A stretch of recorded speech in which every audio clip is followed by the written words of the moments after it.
ಒಂದು ದಟ್ಟವಾದ ಅರಣ್ಯದಲ್ಲಿ ಚಿಕ್ಕ ಹಕ್ಕಿ ವಾಸಿಸುತ್ತಿತ್ತು. ಅದನ್ನು ಎಲ್ಲರೂ ಚಿಕ್ಕು ಅಂತ ಕರೆಯುತ್ತಿದ್ದರು. ಚಿಕ್ಕು ಸುತ್ತಮುತ್ತ ಓಡಾಡಿ ಹೊಸದಾದ ಜಾಗಗಳನ್ನು ಹುಡುಕೋದು, ಹಾಗೆಯೇ ಆಕಾಶದಲ್ಲಿ ಬಿಸುಕು ಬಾರಿಸಿ ಹಾರೋದು ಅಂದರೆ ಅದಕ್ಕೆ ತುಂಬ ಇಷ್ಟ.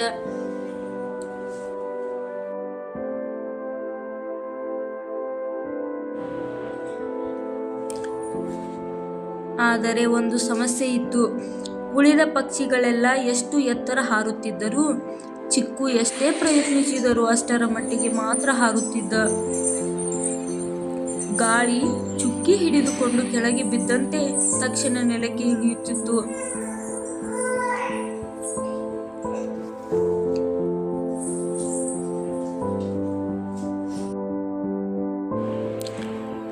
ಇದನ್ನೇ ಗಮನಿಸುತ್ತಿದ್ದ ದೊಡ್ಡ ಗಿಡದ ಮೇಲೆ ಕೂತಿದ್ದ ತಾಯಿ ಕೋಕಿಲ ಇದನ್ನು ನೋಡಿ ಹೀಗೆ ಹೇಳಿತು, ನೀನು ಚಿಕ್ಕ ಹಕ್ಕಿ, ಇನ್ನು ಬೇರೆ ಏನಾದರೂ ಕಲಿತುಕೋ.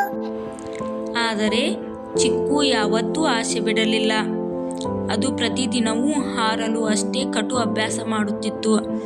ಬೆಳಗ್ಗೆ ಮುಂಜಾವಿನಲ್ಲೇ ಎದ್ದು ಅಲೆಯ ಮೇಲೆ ಸ್ಫೂರ್ತಿ ಪಡೆದು ಮರದ ಮೇಲಿಂದ ಹಾರುತ್ತಿತ್ತು.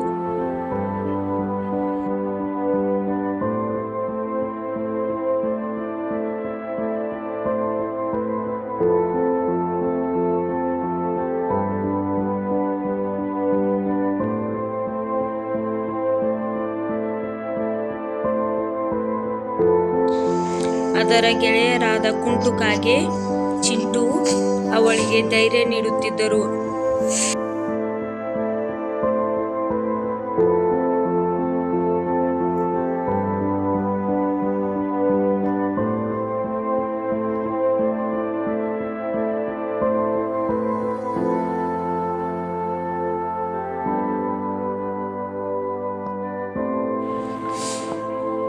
ಒಂದು ದಿನ ಚಿಕ್ಕು ದೊಡ್ಡ ಹಾವುಗಳ ಬಾಯಿಯಿಂದ ಒಂದು ಮೊಲೆ ಹಕ್ಕಿಯನ್ನು ಕಾಪಾಡಿದಾಗ ಎಲ್ಲ ಪ್ರಾಣಿಗಳಿಗೂ ಅದು ಗದ್ದುಗೆ ಎಂತಾಯಿತು.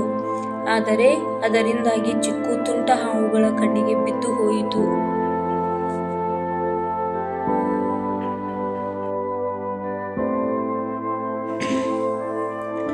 ಅದಾದ ನಂತರ ಒಂದು ದಿನ ಎಲ್ಲರೂ ಅರಣ್ಯದ ಜಲಾಶಯ ಹತ್ತಿರ ಜಮಾಯಿಸಿದ್ದಾಗ ಏಕಾಏಕಿ ತುಂಟ ಹಾವುಗಳು ಬಂದು ಎಲ್ಲರನ್ನು ಬೆದರಿಗಿಡಿಸಿದ್ದವು. ಎಲ್ಲ ಹಕ್ಕಿಗಳು ಹಾರಿ ಹೋಗಿ ಬಚ್ಚಿಟ್ಟುಕೊಂಡವು. ಆದರೆ ಚಿಕ್ಕು ಅಲ್ಲಿಯೇ ಉಳಿದಿತ್ತು. ಅವು ಎಲ್ಲವನ್ನು ಕಬಳಿಸೋಕೆ ಶುರು ಮಾಡಿದಾಗ ಚಿಕ್ಕು ಧೈರ್ಯದಿಂದಾಗಿ ಗಾಳಿ ಬದಲಾಯಿಸುವ ಸಮಯವನ್ನು ಕಾಯಿತು.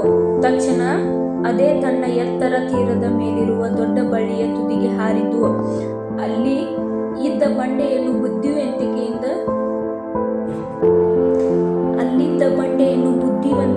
ಗುಂಡಾಗಿ ದೂಡಿ ಹಾವುಗಳ ಮಧ್ಯೆ ತಳ್ಳಿತು. ಬಂಡೆ ಬಿದ್ದ ಶಬ್ದದಿಂದ ಭಯಪಟ್ಟು ಹಾವುಗಳು ಓಡಿದವು. ಎಲ್ಲ ಪ್ರಾಣಿಗಳು ಚಿಕ್ಕುಗೆ ಕೊಂಡಾಡಿದವು. ನೀನು ನಮ್ಮ ಅರಣ್ಯದ ನಾಯಕ ಅಂತ ಹೆಸರಿಟ್ಟವು. ಈ ಘಟನೆಯ ನಂತರ ಚಿಕ್ಕು ತನ್ನ ಹಾರಾಟದಲ್ಲಿ ಭರವಸೆ ಇಟ್ಟುಕೊಂಡನು. ದಿನದಿಂದ ದಿನಕ್ಕೆ ಹೆಚ್ಚು ಎತ್ತರಕ್ಕೆ ಹಾರಲು ಶುರು ಮಾಡಿತು. ಕೊನೆಗೆ ಒಂದು ದಿನ ಅದು ಎಲ್ಲ ಹಕ್ಕಿಗಳಿಗೂ ಮೀರಿ ಆಕಾಶದಷ್ಟು ಎತ್ತರ ಹಾರಿತು. ಅವನ